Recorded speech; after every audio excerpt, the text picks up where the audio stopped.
Salutare tuturor, o nouă zi în Cody. Ei bine, astăzi mergem să vizităm un muzeu. Un muzeu religios, dar și un muzeu care are la bază fondarea orașului Cody. Ei bine, este ora 10:59 și împreună cu prietenul meu Nurka vom merge să vizităm acest muzeu. Hi Nurka, we're going to visit a museum today, right? Of course, I'm excited. Okay, so let's go there and keep in touch.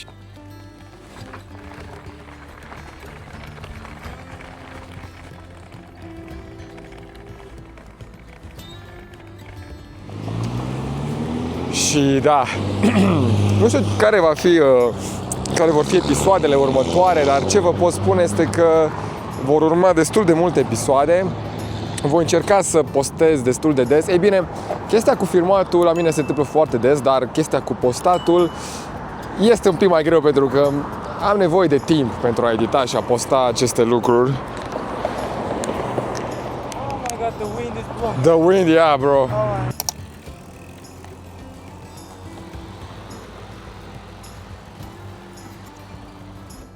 This is the church of Jesus Christ of Latter Day, and we have the museum. So let's go. Pictures that are in the mural, and these are kind of working ones just out of ink. And but each one of these are featured in the mural at some point. And This is Joseph Smith. Joseph Smith.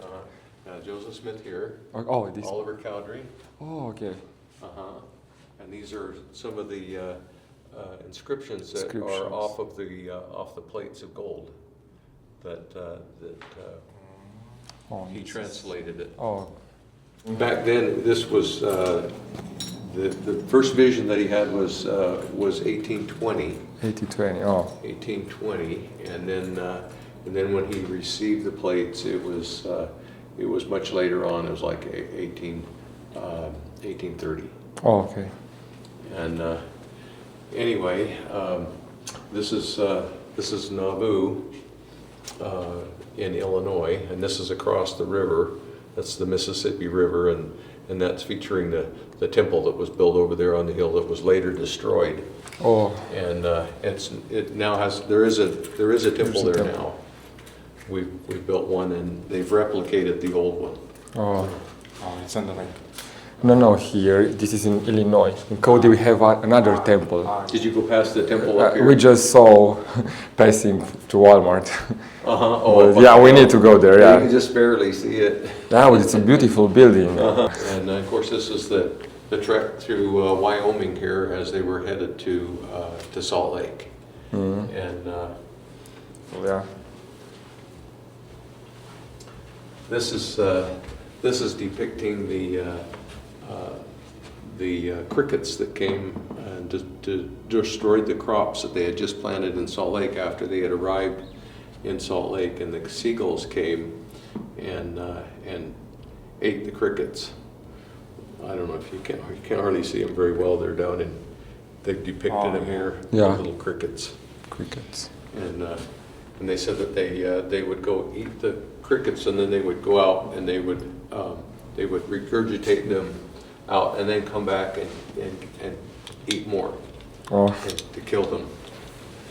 But so this building has a lot to do with this man here. His name was Glenn E. Nielsen.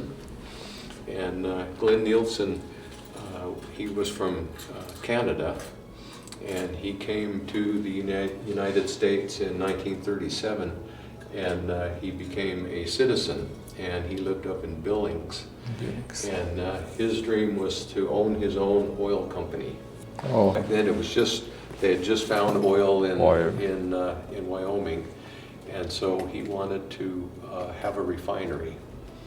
And so he was trying to get financing for that, and it was coming down to the very end, to where do it now or it wasn't going to be possible. So he went and he prayed to ask the Lord for help to get this refinery, and he was just in one of the parks here early one morning in Cody, and they said that after he prayed, he went to his the people that were going to approve this financing, and he actually got them up out of bed. And, Wow. and they agreed to give him the financing. And so he started an oil company, and it was called the Husky Oil Company. It was out here in the western part of the United States. A lot of people that live here that are your age have never heard of it because it got gobbled up by larger companies long ago. But anyway, but he told the Lord that if he would help him get this financing, that he would dedicate the first $50,000 that he made, which back in in the early 1950s was quite a bit of money, and so anyway, he dedicated that to building this chapel here, because they did not have a chapel here in Cody for the saints. They met in the basement of the Goodfellows Hall that down here in Cody, and they rented that, and so it was so nice to be able to get this building. So he had a vision of this building that he wanted to have bells up in the tower. Oh. And he had consulted with people from Salt Lake about this, and he'd actually gone to go purchase bells in San Francisco, and they said, Brother Nielsen, you might want to rethink that. We generally don't put bells in our chapels. And so he said, you might want to think about maybe doing some pioneer art. And so that's where this idea came from. And then the next man that came into the picture was Edward T. Grigware. And he was a local artist here in Cody. And he came from Chicago, and he was a very well-known artist. And he came here to Cody to start an art school. And then, of course, subsequently served his military service on an aircraft carrier during World War II. And he continued as an artist in the Navy. And so he did recruitment posters of for the Army and the Navy and whatnot. And so he was well known. And so these two men, Glenn Nielsen and Edward Grigware, knew each other because of Cody is a small community, and so they asked him if he would entertain the thought of doing this mural in here in this chapel, and he thought that was a good idea. He had never done a religious mural before, and he's Catholic. And remained Catholic, but had a very high ranking for the saints, the Mormon people. So anyway, so he agreed to do this. But one of the things that he wanted to have, as he began his work, he wanted to have something that was called Irish linen to paint the painting on. So the canvas. Oh, okay. And so he was particular on which one, and they're just going, Irish linen? Where do we get Irish linen? We're in Cody, Wyoming. There isn't such a thing. And so they went on a business trip. Olive Nielsen, she went with her husband to Montreal, and they found this little French fabric shop, and it had just the right amount of the Irish linen that they needed. And so they purchased that and had it shipped here. And so come on into the mural. Wow. It's beautiful. Wow. I saw this on internet, on Google. You did? Yeah. You Wow. can film anything you want on it. Wow. It took him 11 months to finish this. He took a year to do the research, and he went out to different sites from where the church came. Palmyra, New York is where the church started, and so he traveled back there, and he went to Ohio, and he went to Nauvoo, Illinois, and Missouri, and of course to Salt Lake.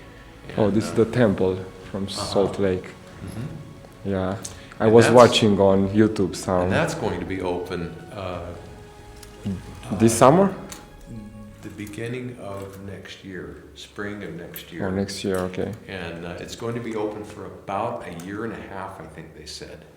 Wow, That it's going to be, because it's, it's the big one. it's the biggest one. Yeah. Uh-huh. So next year I should be here. Yeah, so if you come back, Yeah, make sure and get an appointment online. Oh, And okay. it doesn't cost anything, but you need an appointment to be able to see that open house. But it'll be exciting. I hope we'll be able to get in there. There'll be so many people coming. All around the world. Yeah. But they dug down about 30 feet underneath the bottom of that. Wow. And did the seismic shock absorbers underneath that building. It's the first one that they had ever retrofit with those shock absorbers like they put on the modern buildings. They put underneath that. And they drilled down all of the blocks and put rod down through it to hold that building together. And Wow. so anyway, this is an original copy of the Book of Mormon. This was from Palmyra, New York, and it was from the original printing. Oh. And so it's very old, and it's a valuable book. It's I think yes. there was a man here in Cody that belonged to the first ward. This is actually a chapel that's used.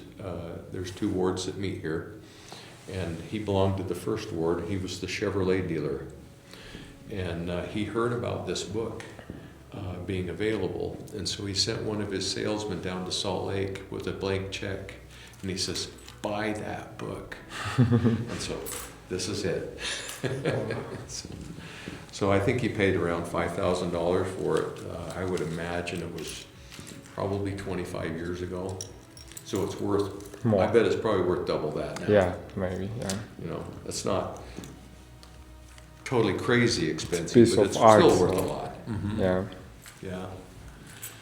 But there's an audio soundtrack, and it starts over here, and this isn't the first vision. You've probably seen pictures of that, Yes.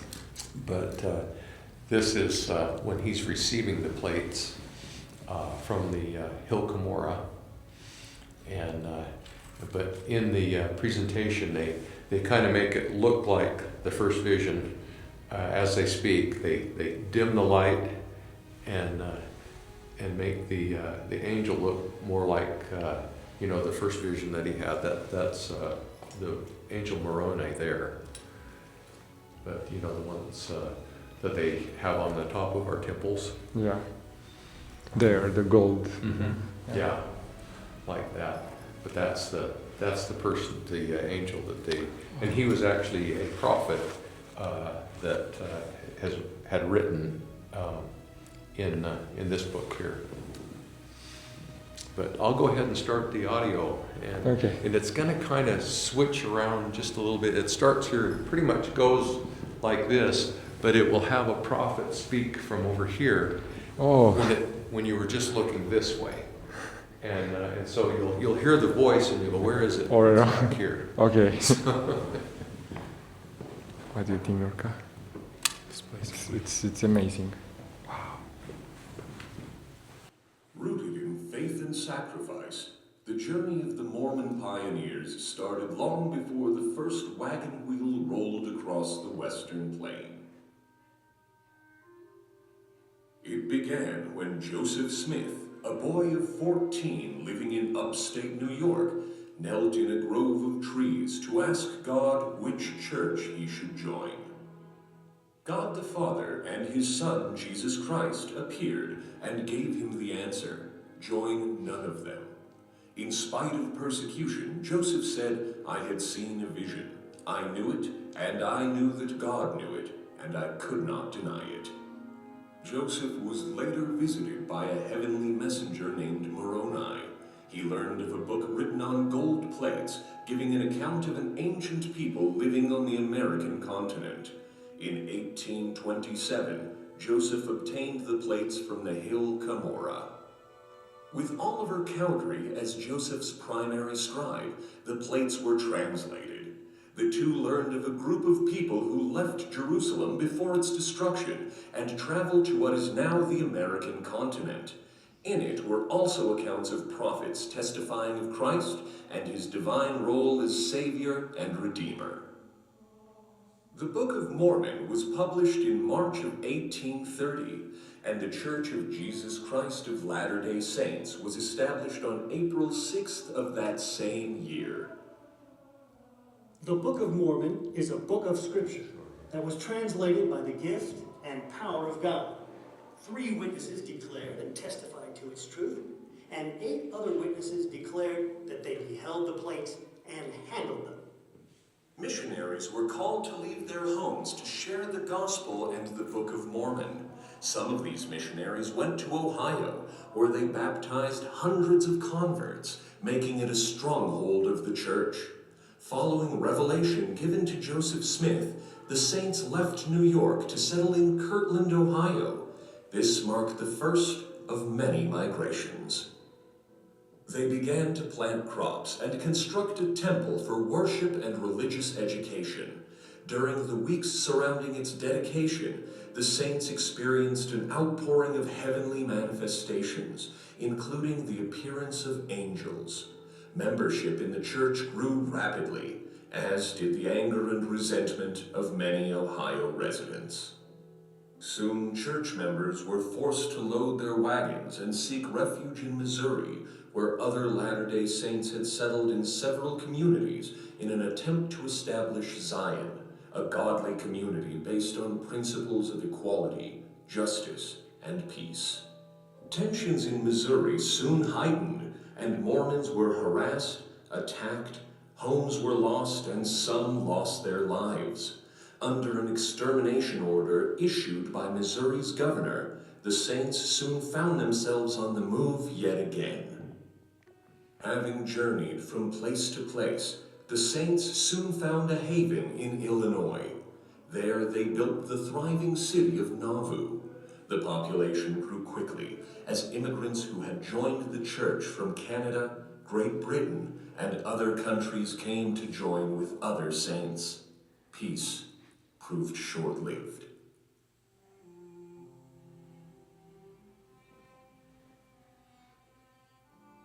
Joseph Smith was imprisoned, and in 1844 a mob stormed Carthage jail where he and others were held.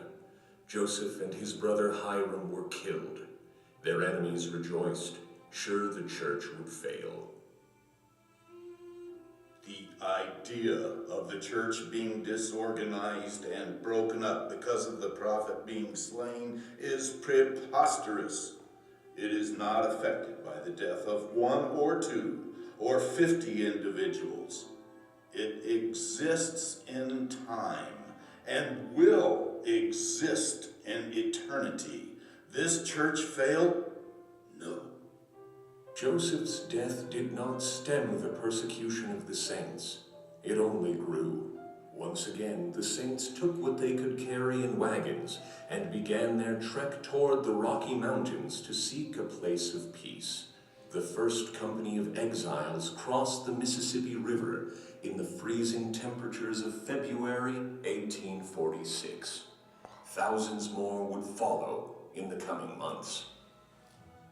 I crossed the Mississippi River with my brethren, firmly believing that the Lord had in reserve for us a good place in the mountains, and that he would lead us directly to it. As they migrated westward, the saints sought opportunities to help them on their way. They negotiated with the U.S. Army to provide 500 volunteers for the war with Mexico. This Mormon battalion marched 2,000 miles from Iowa to San Diego, leaving behind many of their wives and children to continue the journey to the Rocky Mountains. Lacking many basic necessities, suffering from the effects of cold and illness and facing grueling circumstances. The pioneers created temporary settlements in the Midwest to prepare for the even more grueling journey to come. They also planted crops they'd never see grow for those who would follow in their footsteps. Our people were camped on the banks of the Missouri River, willing to come into this western land and leave everything behind, rather than surrender their faith. On July 24th, 1847, Brigham Young arrived in the Salt Lake Valley. He declared, "This is the right place." We traveled 1,500 miles to these valleys, and what was this country at that time? A great sagebrush plain. Upon arriving in the Salt Lake Valley, the pioneers began to make preparations for the thousands who would come. The work was hard, food scarce, and sacrifice common, yet faith flourished. Working in a spirit of cooperation, the pioneers diverted water to soften the soil for crop planting and then to irrigate crops. Homes were quickly constructed to allow them to survive the winters ahead. Plans for a city of Zion were made, and the construction of a temple began, an undertaking that would last 40 years. I have realized that it is beyond my power to understand and perhaps to feel all that these good, faithful souls endured, and all for the sake of the gospel of Jesus Christ.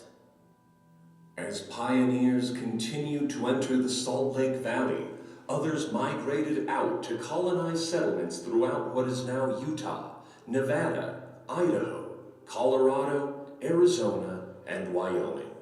Their struggles were great, but their faith and courage never faltered, and their legacy endures. We honor those who endured such incredible hardships. We praise their names. We reflect on their sacrifices. The question remains, what about our time? Are there pioneering experiences for us, for you, and for me? Will future generations reflect with gratitude on our efforts, our examples? To all of you noble pioneers who go before, showing others the way to follow, I urge, carry on.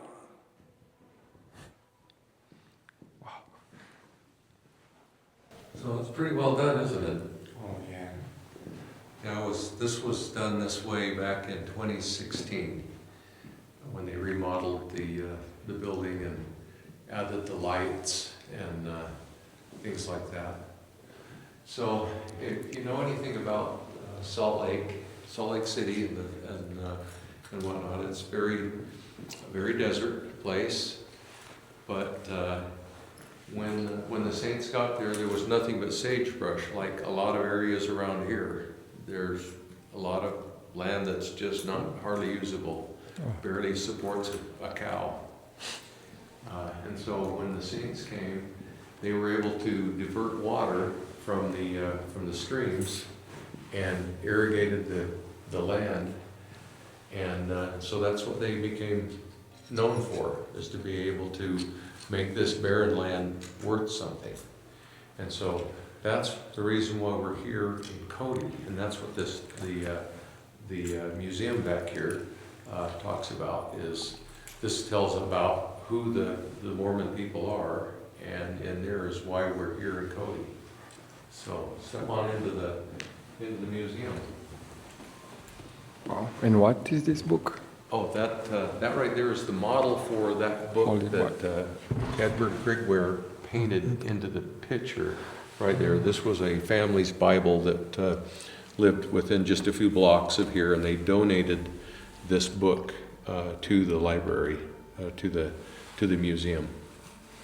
And so it's the King James Version. We use that as well as the Book of Mormon together, side by side, and they both testify of Jesus Christ.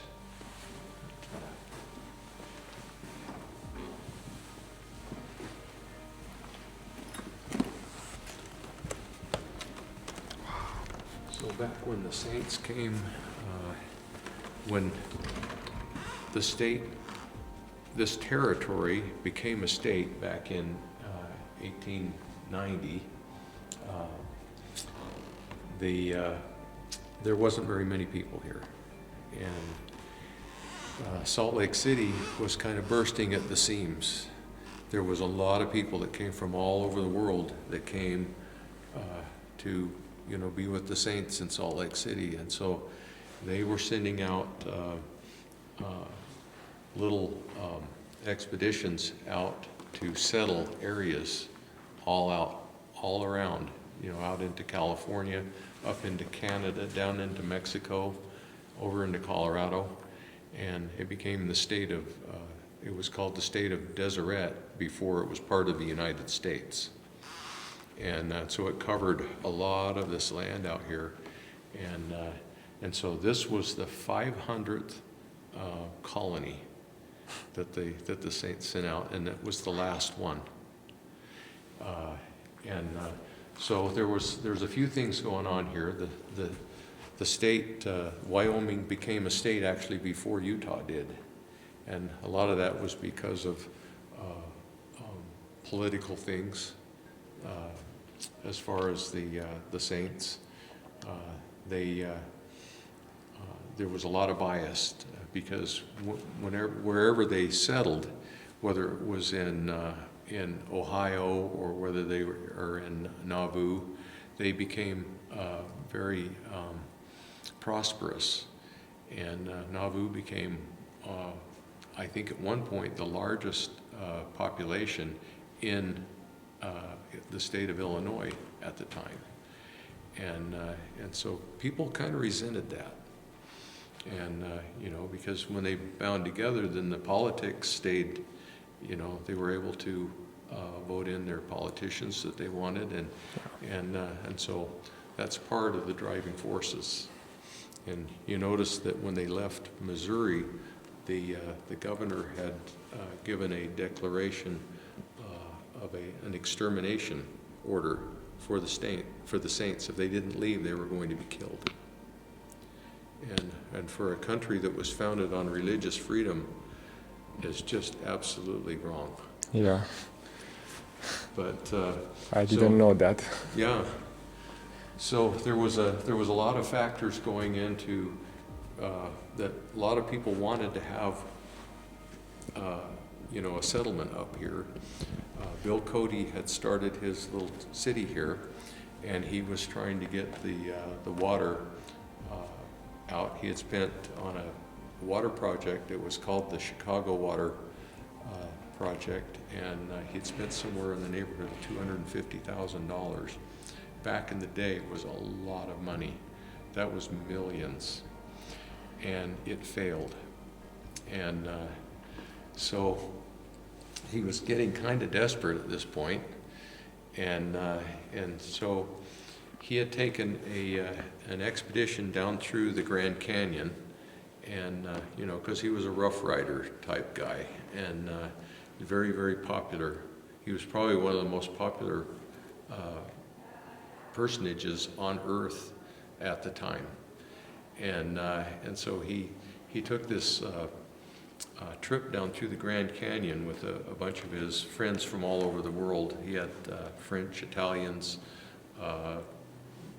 different, these were mostly military people or former military people, and he was looking for a game reserve. And so he came up through Salt Lake City, and he actually had a meeting with the first presidency of the church. This was our prophet at the time, Lorenzo Snow. And so he was able to meet with Lorenzo Snow. We don't know exactly what happened, but Richard, DeForest Richards was actually speaking to Lorenzo Snow also about this, along with Bill Cody. And there was a man by the name of David Woodruff that had settled here in 1892 near Meeteetse, which is a little town just down the road here, a little ways. And he had his own little ranch that he'd come out here and settled on. And he's telling his brother, who was a member of the Quorum of the 12 Apostles from our church. This is a bust of his brother, right here, little brother. and he was telling him that this would be a good idea to send people here.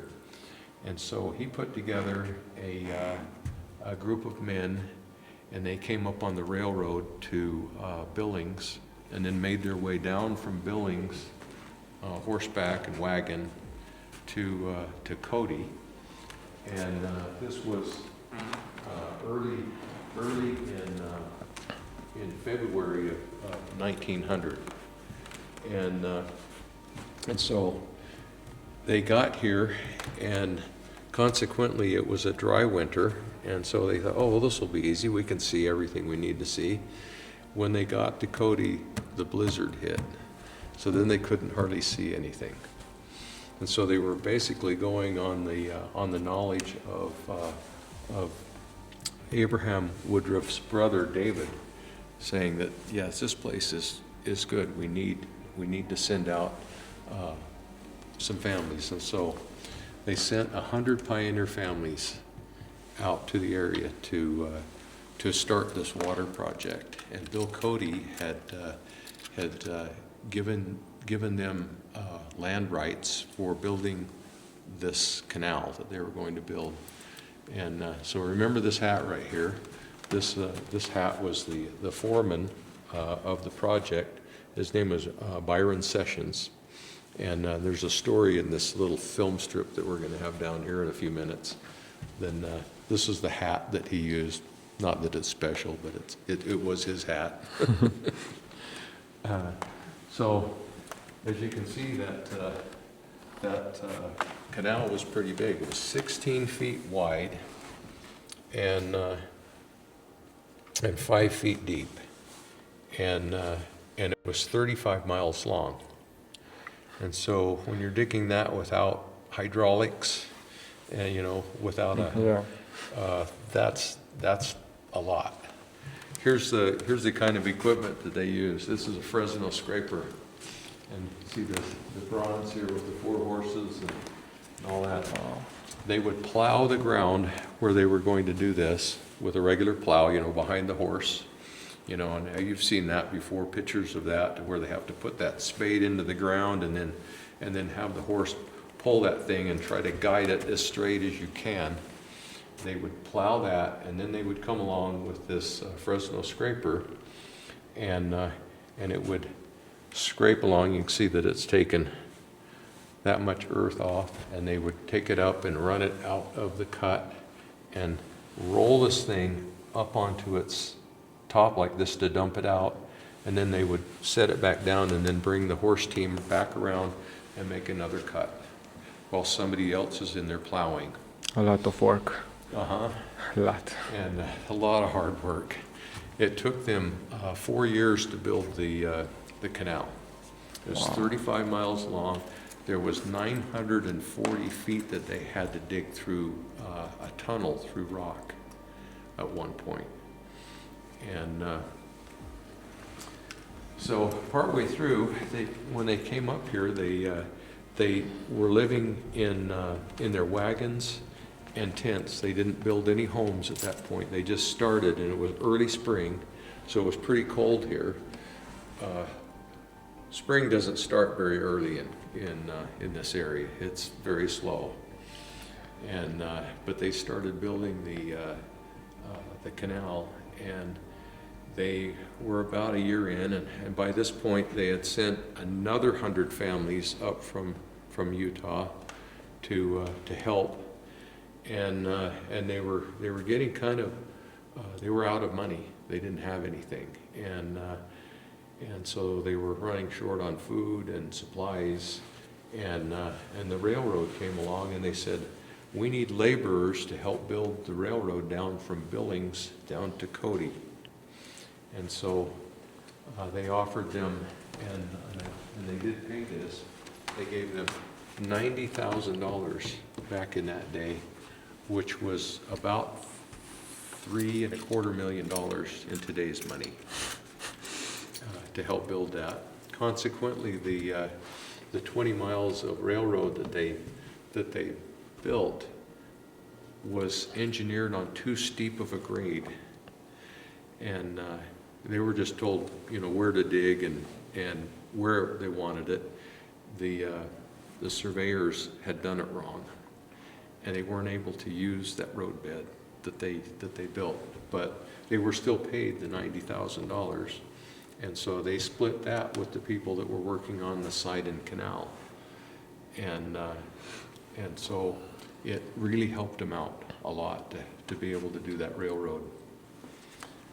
But here's a map of the area right here. And this is where we are in Cody. And have you been up through past the reservoir? No, yet. Okay. This goes up through Yellowstone. Oh, okay. So you're planning on going out Yes. there, aren't you? Uh-huh. Don't pet the furry cows. Okay. They'll stomp you to death. It was a kid, I think it was last Sunday, that got stomped. He went out towards the buffalo. Oh. And they don't like that.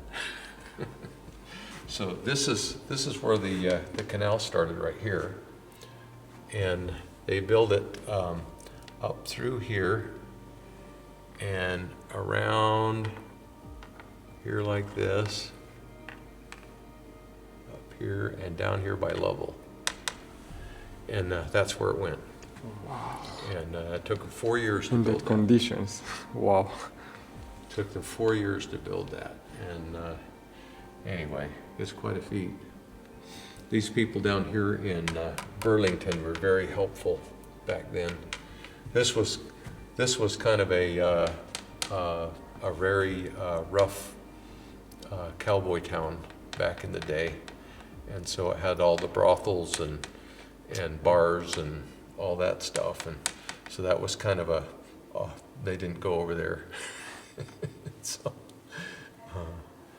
anyway, so there's a little film here, and this is letters.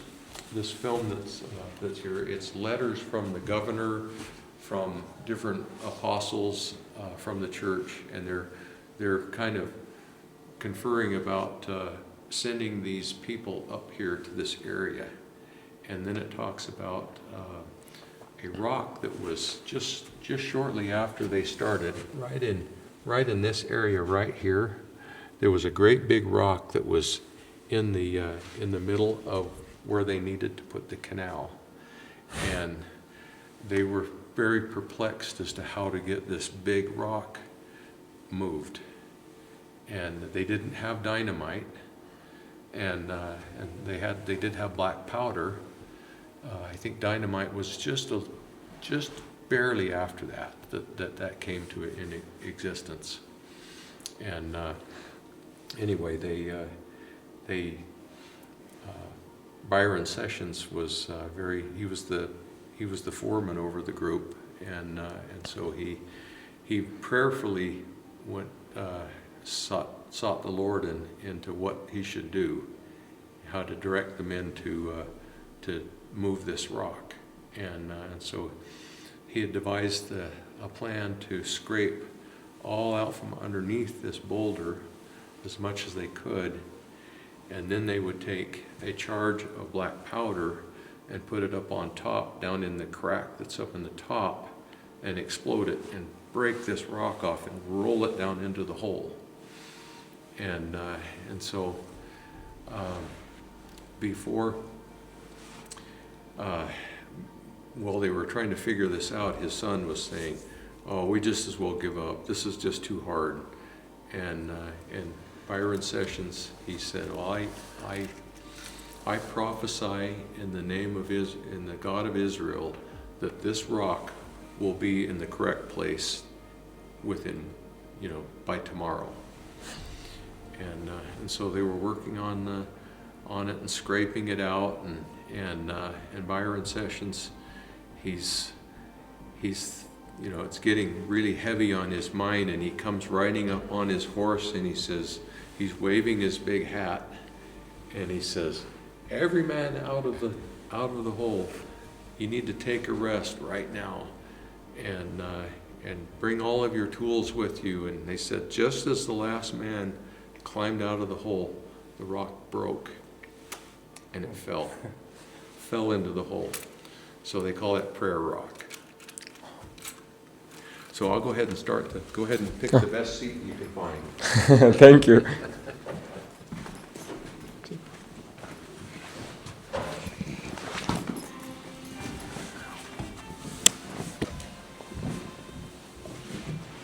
To Ernest L. and Martha Durfee, St. Anthony.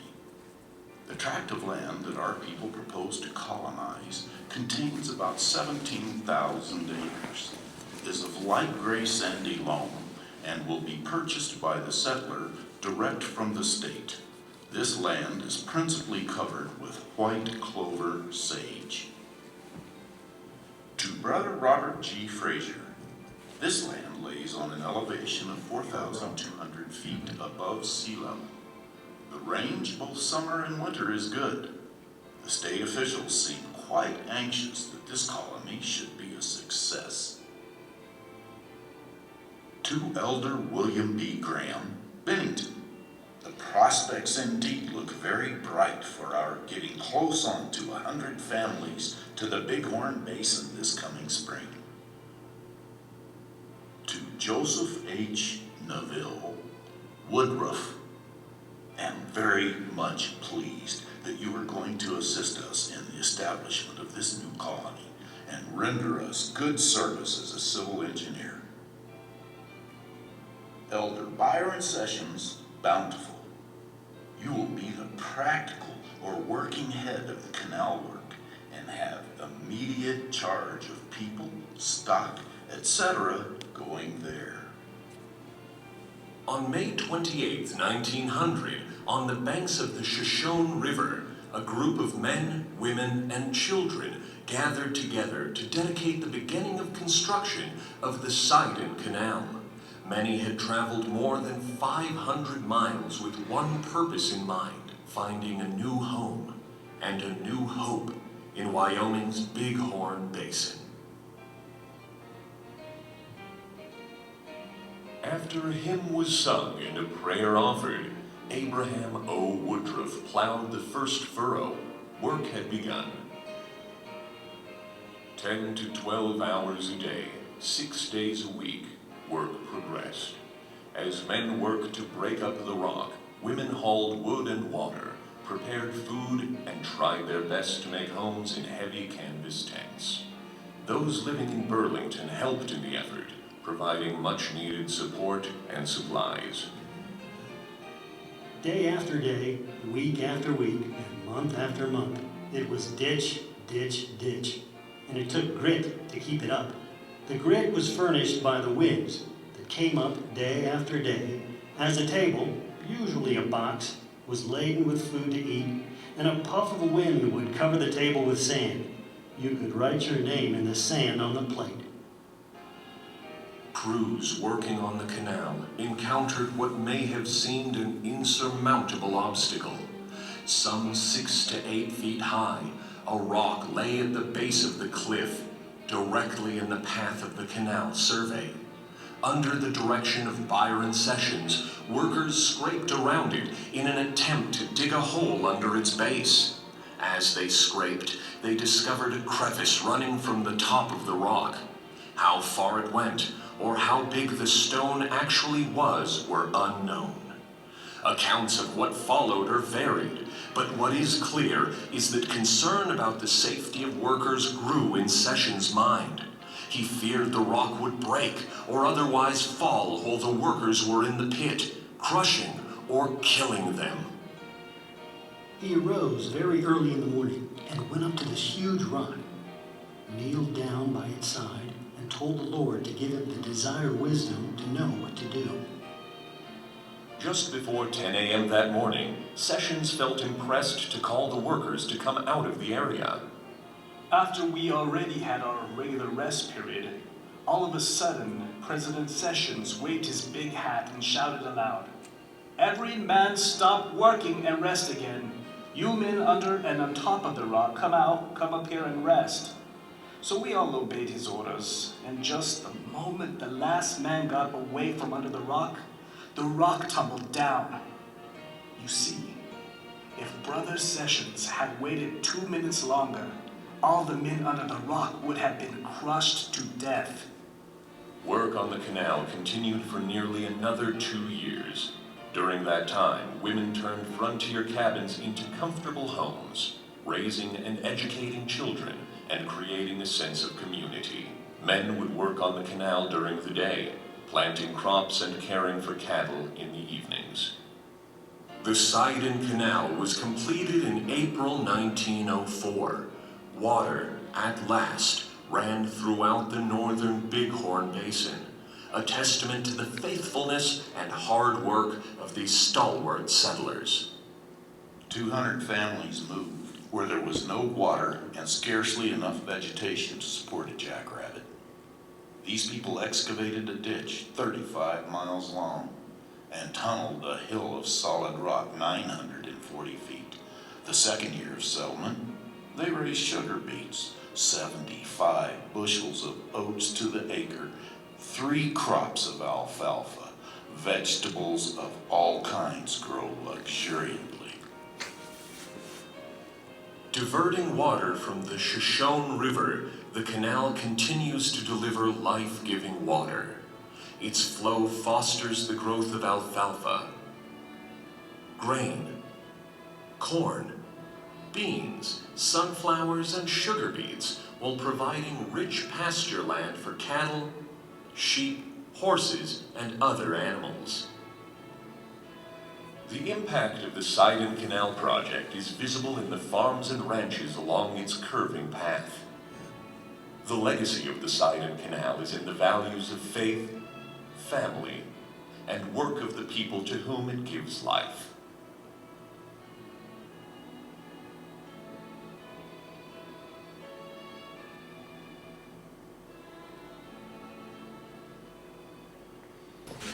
So this was a typical place where they would meet for their church meetings way back in the day.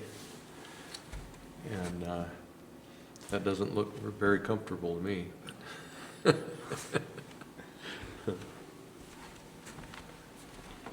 So these musical instruments were actually made by hand by George H. Taggart.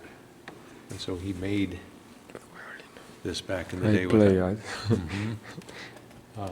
you can imagine, without any power tools or anything, that would be hard. Oh, yeah. These look like they're for making trim. If you can see the different shape of the blades, Yes. on them, so that they could carve out that texture. So I'll let you go ahead and check things out. Thank you so much. Just come on up front. Be sure and sign our book before you leave. Okay, thank you, sir. All right.